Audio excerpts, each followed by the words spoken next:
아멘. 예, 오늘도 이 새벽의 자리, 특별 새벽 기도의 자리에 오신 여러분들, 또 온라인으로 함께 하시는 여러분들 주님의 이름으로 축복하며 환영합니다. 지난 연휴 건강히 잘 보내셨습니까? 네, 저는 지난 주일에 오신 강사님과 더 깊은 교제도 나누고 날이 더웠지만 통일공도 둘러보고 호치민 시내도 좀 소개시켜 드렸습니다. 하노이에서 오신 분으로서 이 호치민의 더운 날씨조차도 얼마나 좋은지 모르겠다면서 부러워하시는 모습을 보면서 아, 호치민 역시 좋은 곳이다 생각하게 되었죠. 또 마침 한국에서 오신 지인 가족이 있어서요. 잠시 시간도 보냈고 그동안 미뤄둔 집안 구석에 줄여서 집구석이라고 하죠. 예, 청소도 돕는 등 여러 가지 시간들을 잘 보냈습니다. 신기했던 것은 참 새벽 기도가 없던 평상시 월요일 그러니까 새벽 기도가 없던 월요일에는 아침까지 푹 잤는데요. 새벽 기도가 있던 화요일, 수요일에는 어김없이 또 새벽에 깨는 것입니다. 그래서 '몸이 그렇게 되어 있구나.' 그래서 하루는 교회 와서 기도하고 또 하루는 또 새벽에 공기를 맞으면서 운동도 하는 등 쉼과 충전의 시간을 또 잘 보냈습니다. 이렇게 연휴를 보내고 다시 인제 일상을 마주하는 이 첫 시간에 새벽에 자리에 오신 여러분들 정말 너무나 너무나 잘하셨습니다. 새벽에 오신 여러분 잘하셨습니다. 우리 서로 인사 나누겠습니다. 잘하셨습니다. 인사 나누고 시작하겠습니다. 시작. 잘하셨습니다. 예 할렐루야. 온라인에서 오신 여러분들도 잘하셨습니다. 오늘은 이런 시간에 딱 맞는 말씀, 새벽을 깨우는 자의 복에 대한 말씀에 대해서 잠시 묵상할까 합니다. 우리 8절 말씀 한번 읽도록 하겠습니다. 8절입니다. 시작. 내 영광아 깰지어다. 비파야 수고마 깰지어다. 내가 새벽을 깨우리로다. 예, 내가 새벽을 깨우리로다. 성경은 매우 빈번하게 새벽에 있는 하나님의 복에 대해서 말해주곤 하죠. 마가복음 1장 35절에 보시면 새벽 아직도 밝기 전에 예수께서 일어나 나가 한적한 곳으로 가사 거기서 기도하시더니 성경은 주님께서 새벽에 주님 하나님을 만나셨음을 기록하고 있죠. 출애굽기에서 홍해가 갈라진 시간도 새벽이었습니다. 여리고성을 돌고 여리고성을 무너뜨리기 위하여 나선 출정한 시간도 새벽이었습니다. 사도행전 5장 21절 보면 감옥에 옥에 갇혀 있는 베드로 사도를 옥에서 풀어주면서 말씀을 전하라고 했던 시간도 새벽이었습니다. 이 팔레스타인에서 새벽이 종종 강조되는 이유는 무엇보다도 낮이 너무 뜨겁기 때문에 새벽이 강조되었을 것입니다. 호치민도 마찬가지겠지만 무덥고 뜨거운 낮 동안에는 참 어떤 일에 집중하기가 어렵죠. 마찬가지로 예수님이 살았던 또 이스라엘 사람들이 살았던 팔레스타인 고장은 낮 동안의 태양이 너무나 뜨거웠기 때문에 그때 뭔가 하나님과 집중된 교제를 하기는 어려웠을 것입니다. 하는 수 없이 새벽에 하나님과 교제하였을 것이고 그 시간들 가운데 얻게 된 응답이 너무나 많았던 것이죠. 하루의 예배를 그래서 상번제라고 예배에 명하십니다. 새벽의 예배와 저녁의 예배, 아침 소제와 저녁 소제를 하나님이 명하시기도 하는 것이죠. 그러나 새벽은 이렇게 자연 환경에 이점만 있는 것이 아니라 조금 영적인 시간표기도 합니다. 한번 생각해 보면 새벽은 참 굉장한 교차점이죠. 밤과 낮이 교차하는 시간입니다. 어둠과 밝음이 교차하는 그런 시간표죠. 자연은 때로 우리에게 큰 영감과 메시지를 주는데요. 아무리 밤이 깊어도 아침은 찾아오고야 만다는 것을 보여주는 시간표가 바로 새벽입니다. 시편 30절 5절에 보면 그의 노염은 잠깐이요 그의 은총은 평생이로다. 저녁에는 울음이 깃들일지라도 아침에는 기쁨이 오리로다. 저녁에는 울음이 깃들일지라도 아침에는 기쁨이 오게 될 것이라는 기대로 노래하고 있습니다. 여러분 새벽을 이길 어둠도 밤도 아무것도 없죠. 때로는 황혼이 찾아오고 어둠이 깊게 우리의 삶을 둘러엎겠지만은 그러나 어둠을 몰아낼 아침이 올 것이라고 한다는 사실. 이것을 우리는 기대할 수 있고 이것을 잘 나타내 보여주는 시간표가 새벽입니다. 여러분 오늘 새벽에 나올 때 어떠셨습니까? 새벽에 어두운 기운이 올라가고 물러가고 태양빛이 올라오는 것들을 보지 않으셨나요? 식물들도 새벽에만 얻을 수 있는 아주 피크 타임이 있습니다. 사진을 찍는 분들도 그래요. 낮 동안에는 건질 사진이 없다. 낮에 그 강렬한 태양에서는 모든 사진이 밋밋하다. 그러나 새벽만이 주는 특별한 기회들이 있다. 새벽의 사진들이 영감이 있고 아름답습니다. 여러분, 나 홀로 어둠을 이기기는 어렵습니다. 내 안에 깃든 어둠을 나 홀로 물리치기는 어렵지만 자연의 변화를 등에 업고 하나님의 계시가 담겨져 있는 이 일반 은총을 등에 업고 새 날을 시작하는 것이, 이것이 바로 새벽의 만남, 새벽의 기도인 것이죠. 시편 119편 148절에 말합니다. 주의 말씀을 조용히 읊조리려고 내가 새벽녘에 눈을 떴나이다. 여러분, 그러므로 연휴가 끝나고 새로운 일상이 시작되는 이때 특별한 이름으로 함께 모여 새벽 기도를 드린다는 거 정말 잘한 일입니다. 너무나 부합한 일입니다. 너무 은혜로운 일입니다. 새벽에는 유난히 많은 깨달음이 있습니다. 새벽에 많은 도움을 잊게 됩니다. 통계적으로도 그렇고요. 경험상으로도 그렇습니다. 새벽은 참으로 겸손의 시간표입니다. 겸손하지 않고는 새벽을 깨울 수 없죠. 새벽은 은혜의 샘물입니다. 이렇게 새벽을 깨우는 자는 복이 있나니 저희가 하나님의 도우심을 받을 것임이라. 시편 46편 5절. 하나님이 그 성중에 계심에 성이 흔들리지 아니할 것이라. 새벽에 하나님이 도우시리로다. 월초 특세 새벽을 깨우신 여러분들에게 이런 하나님의 도우심이 있을 줄로 확신합니다. 아멘. 예. 자, 그런데 여러분, 새벽을 깨우는 사람이 된다는 말은 단지 새벽 기도를 하는 사람이 된다는 의미보다 더 중요한 의미가 있습니다. 자, 이 말은 여러분에게 자유를 줄 것이기도 하고 의미를 던져주기도 할 것입니다. 새벽을 깨우리로다. 예. 새벽 기도하세요. 뭐 이런 말처럼 들리겠지만 때로는 우리의 삶의 리듬이 있기 때문에 새벽 기도가 어렵다 할지라도 새벽을 깨운다는 것만큼은 분명하게 우리가 좀 붙들어야 됩니다. 오늘 그것을 잠시 나눌까 하는데요. 새벽을 깨운다. 새벽을 깨운다. 자, 이것은요, 새벽 기도를 한다. 이런 의미보다도 조금 더 앞에 나가서 뭐냐면 절망의 순간 낙담치 않고 믿음의 도약을 하겠다. 자, 이런 말입니다. 믿음의 도약을 하겠다. 오늘 본문 이 사실을 아주 잘 담고 있어요. 이것을 드러내기 위한 본문을 한번 관찰해 보실까요? 본문 1절과 9절을 한번 비교해 보겠습니다. 1절을 한번 읽을까요? 1절. 1절 다 함께 읽겠습니다. 시작. 하나님이여 내게 은혜를 베푸소서. 내게 은혜를 베푸소서. 내 영혼이 주께로 피하되 주의 날개 그늘 아래에서 이 재앙들이 지나가기까지 피하리이다. 예, 여러분 어떻습니까? 지금 시인은 뭔가 좀 쫓기고 있죠. 그래서 피하고 있잖아요. 그리고 재앙이라는 말을 썼습니다. 얼마나 힘든 처지임을 알 수 있죠. 견딜 만한 힘든 처지는 재앙이라는 표현 쓰지 않습니다. 뭔가 밀어닥치고 큰 폭풍처럼 우리에게 닥쳐오는 일들을 재앙이라고 하죠. 굉장히 힘든 처지에 있습니다. 자, 그런데 구절을 보시면요, 완전히 다른 어감의 얘기가 정말 이 짧은 이 시 안에 동시에 나타나고 있다는 것이죠. 구절 한번 읽겠습니다. 구절 함께 읽겠습니다. 시작. 주여, 내가 만민 중에서 주께 감사하오며 문 나라 중에서 주를 찬송하리이다. 아멘. 오늘 김기용 집사님 기도하실 때 감사함으로 시작했는데요. 오늘 4절 보면 이 대비가 더 분명하게 나타납니다. 4절 보시면요. 내 영혼이 사자들 가운데 산다. 내가 불사르는 자들 중에 누웠다.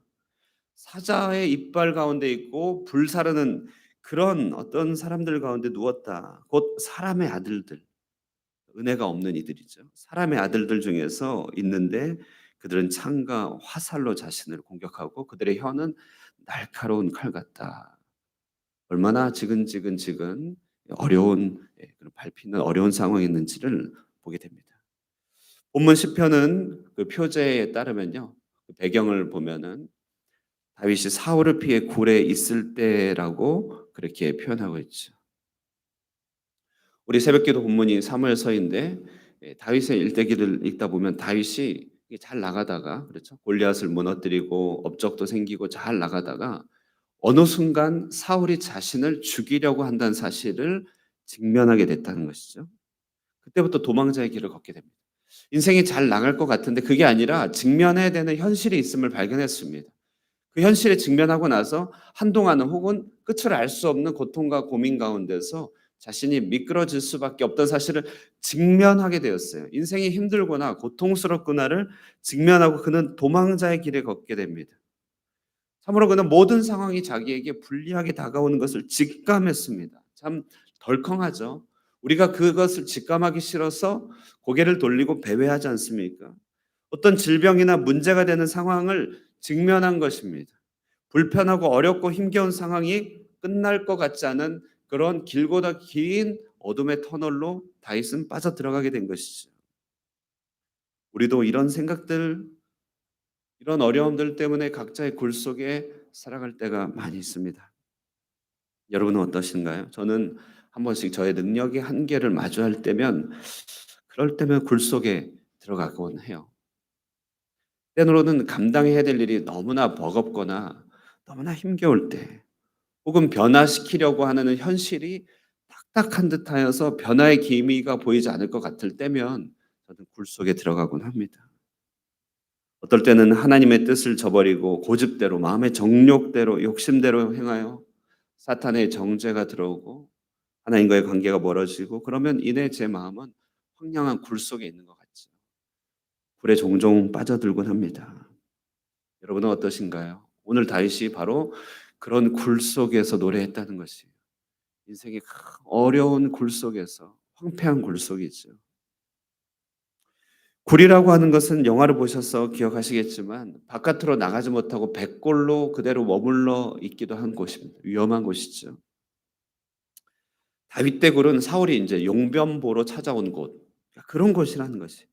다양한 종류의 들짐승이 출몰하는 곳. 뿐만 아니라 다윗이 굴에 거하고 있는 동안에 사무엘상 22장 2절을 보면 환난 당한 자, 모든 빚진 자, 마음이 원통한 자들 그들이 함께 모였습니다. 환경도 구리고 사람의 내면도 구리고 옆을 봐도 구리고 어디 가서도 출구가 보이지 않는 굴 속에 함께 모여 있는 사람들, 굴 안에 있는 굴 속의 사람들, 여기에 무슨 희망이 있겠습니까? 작은 것에 상처받고 예민한 마음들이 있겠죠. 얼마나 낙담이 되는 순간입니까? 다윗이 그 굴 속에서 노래하고 있는 것이에요. 그런데 이 굴 속에 있는 모든 상황을 어둠이라고 말해 볼때 이 깊은 어둠에서 다윗이 한 줄기 여명을 본 것이에요. 그 여명을 보고 노래합니다. 그 여명은 무엇인가? 그것은 바로 자신은 비록 굴 속에 있지만 하나님은 자기 이름에 합당한 영광을 위하여 쉬지 않고 있다는 사실을 발견한 것입니다. 이것이 바로 다윗이 쳐다본 여명이죠. 5절과 11절을 보시면요. 똑같은 구절이 반복되고 있음을 보게 됩니다. 5절을 읽어도 되고요. 11절도 읽어도 되는데 한번 읽어보도록 하겠습니다. 읽겠습니다. 시작. 하나님이여 주는 하늘 위에 높이 들리시며 주의 영광이 온 세계에 높아지기를 원하나이다. 아멘. 시선이 굴 속에 있는 자신에게 둘 때는 소망이 없고 계속 굴 속으로 파고 들어갔습니다만 언제 이 굴을 변화시키겠습니까? 언제 이 굴을 벗어날 것인가? 굴의 관점으로서는 한도 끝도 없었습니다만 그러나 마음의 통찰이 임한 것이에요. 마음의 생각이 임했습니다. 그것은 나로부터 시작하는 생각이 아니라 바로 하나님으로부터 시작해보다는 통찰이에요. 나는 굴에 있지만 하나님은 하나님이시다. 나는 내 몫을 받아 이 땅에서 살겠지만 하나님은 가장 하나님으로 이름을 떨치시기를 바라고 하나님은 가장 하나님다운 모습으로 알려지기를 원한다. 이렇게 나로부터 시작하는 생각이 아니라요. 하나님으로부터 그 생각을 시작하는 그 생각의 축의 변화. 이것을 믿음의 도약이라고 하죠. 믿음의 도약. 우산을 펼치려면요. 우산 가닥 하나하나씩 펼쳐서는 답이 없습니다. 우산대를 붙잡고 한 방에 쭉 펼치는 것이죠. 대가 있어야 우산이 펼쳐지는 것 아니겠습니까? 건물도 벽돌 하나하나 쌓아서는 답이 없습니다. 기둥을 세워야 여기 HBM이죠. 기둥을 서야 올라가는 것이죠. 하나님 도와주세요. 도와주세요보다 더 중요한 것이 있다는 것을 다윗은 발견한 것이에요. 하나님 나로 하여금 이 굴밖에 벗어나게 해주세요보다 더 중요한 것은 하나님 우리에게 하나님으로 나타나 주세요. 그 이름에 합당한 영광을 받으세요. 주의 이름이 높이 들리시며 그의 영광이 온 세계에 높임 받기를 원합니다. 하나님은 하나님이시잖아요. 그리고 여러분 이렇게 하나님의 선하고 아름다운 이름이 선 모든 곳에는 그 아래 무수하게 많은 크고 작은 선한 일들이 뒤따르게 된다는 사실 다윗은 발견한 것이죠. 하나님은 굴 속에 갇혀 계시지 않다는 것을 발견했습니다. 이것이 여명입니다. 그래서 그는 마음을 정합니다. 두 번 다시 무너지지 않겠다 정합니다. 왜냐하면 그 근거가 하나님에게 있기 때문에 그렇죠. 두 번 다시 굴 속의 시선으로 보지 않겠다. 나는 하나님으로부터 시작해야겠다. 그래서 7절에 이렇게 말합니다. 우리 한번 7절 말씀 다윗의 심정으로 한번 깨달은 마음으로 우리도 한번 읽어보겠습니다. 읽겠습니다. 시작. 하나님이여 내 마음이 확정되고 내 마음이 확정되었사오니 내가 노래하고 내가 찬송하리로다. 다윗은 마음을 확정할 수 있었어요. 왜냐하면 하나님이시잖아요. 자기 생각의 시작이 하나님, 모든 출발이 하나님. 그분은 불변하고 변치 않으시고 그분은 완전하시니 확정할 수 있었다는 것이 나에게서 시작한다면 확정할 수 있는 게 아무것도 없죠. 우리 알잖아요. 작심 3일도 모자라 뭐가 되죠? 조삼모사, 조삼모사. 아침에 품은 생각이 저녁 때 달라지죠. 우리는 그렇지만 하나님에게서 시작하면 확정할 수 있어요. 믿음으로 다윗이 하나님께로 올라선 순간 굴 속에서 새벽이 찾아오고 있음을 다윗은 경험할 수 있었습니다. 이것이 바로 새벽을 깨운다. 새벽을 깨운다는 것은 단지 새벽에 일어난다는 것이 아니라 굴 속에 있던 자신의 시선을 하나님께로 믿음의 도약을 하는 것을 말합니다. 낙담의 순간 믿음으로 하나님께 내 삶의 축을 옮기는 것을 말합니다. 8절에 말합니다. 내 영광아 깰지어다 비파야 수구마 깰지어다 내가 새벽을 깨우리라. 이후 사무엘서의 기록은요. 이제 보시면 우리 계속 묵상해서 보시면요. 이후에 사무엘서 기록은 정말 그래요. 하나님의 이름이 높아지면서 다윗의 이름도 함께 높아집니다. 그렇더라고요. 하나님의 이름이 존중이 여김을 받으면서요. 이스라엘 나라의 평화와 안정이 깃들더라고요. 그 땅 한중간에 예루살렘에 언약궤를 안치함으로써 하나님은 다윗의 나라와 함께하였고 다윗을 저 만방에 전파하게 되셨어요. 전파하게 하셨어요. 여호와를 위한 집을 세우고자 하는 다윗의 열심에게 도리어 하나님은 다윗의 일가를 세워주겠다. 이 깨달음이 어디서 왔을까요? 그의 권력이 있었을 때, 혹은 나중에 이제 무너지죠 다윗도요. 그러나 그는 마음을 확정했잖아요. 이 깨달음이 어디서 왔을까요? 엔게디 굴 속에서 숲 광야에서 깨달은 것이에요. 나의 인생의 여명은 내가 나중에 큰 일을 겪게 됨으로써 큰 응답을 받게 됨으로써 오는 것이 아니라 지금 이 자리에 거하고 계신 하나님의 영광의 이름을 봄으로써 인생의 여명이 찾아온다. 나는 내 인생의 새벽을 깨웠다 말하는 것입니다. 여러분 정말 그렇습니다. 우리가 새벽을 어떻게 깨우겠습니까? 새벽은 스스로 깰 것입니다. 그러나 우리는 내 자신의 새벽은 깨울 수 있습니다. 굴 속에 있는 내 영혼에게 하나님을 바라보라고 할 수 있습니다. 모든 사고의 시작을 하나님께로부터 시작하면 됩니다. 하나님의 영광스러운 이름이 높아지시면서 모든 좋은 것들이 우리에게 빗줄기처럼 우리에게 이슬처럼 내리는 것 아니겠습니까? 우리 시대 참으로 이렇게 새벽을 깨우는 자들이 필요한 시대입니다.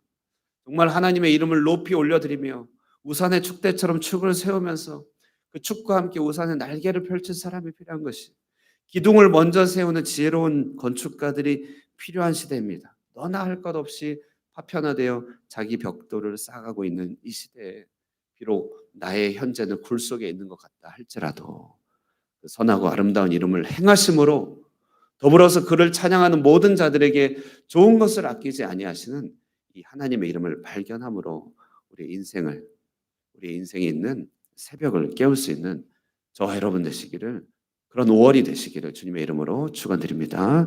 기도하겠습니다. 사랑과 은혜가 풍성하신 우리 하나님 아버지, 우리에게 새로운 날 주시고 새로운 한 달을 허락해 주시니 진심으로 감사드립니다. 인생 가운데는 하나님 하루의 황혼이 찾아오고 때로는 깊은 어둠이 찾아오듯이 절망과 낙담의 깊은 어두움이 우리를 감싸 안고 있을 때가 많이 있음을 고백하게 됩니다. 때로는 인생의 난제로 인하여 어려운 이 땅의 과제로 인하여, 관계의 어려움으로 인하여, 죄성의 깊은 사로잡음으로 인하여 우리의 영혼이 깊이 잠겨 있고, 때로는 그 가운데 낙담하며 하늘을 쳐다보지 못할 때가 있지만, 그러나 다윗이 그 굴 속에서 하나님의 선하고 아름다운 이름을 발견함으로 그의 이름이 높임 받기를 원합니다 선포하며 마음으로 확증하였던 새벽을 깨우는 믿음을 이 아침에 우리에게 허락하여 주시옵소서.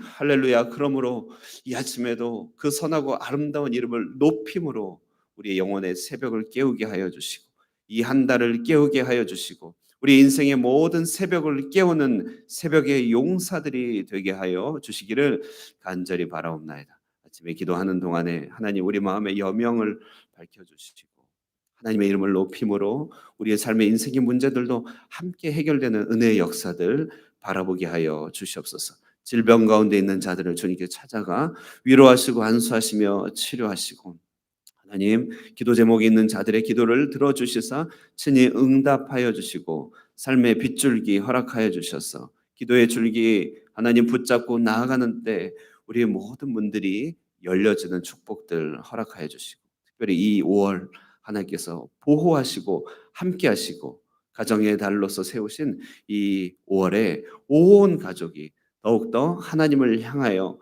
마음을 기울여 빛 대신 주님 앞에서 삶의 새벽을 깨우는 아름다운 한 달을 보낼 수 있도록 축복하여 주시기를 간절히 바라옵고 예수님의 이름으로 기도드리옵나이다. 아멘. 이제는 우리 주 예수 그리스도의 은혜와 하나님 아버지의 극진하신 사랑과 성령 하나님의 교통하시는 역사가 하나님을 바라보며 믿음으로 도약하며 나의 새벽을 깨우기를 결단하는 사랑하는 하늘 꿈의 모든 권속과 모든 기도자 위에 영원토록 함께 있을지어다. 아멘. 우리 새벽을 깨우시면서 기도하시고 돌아가도록 하겠습니다.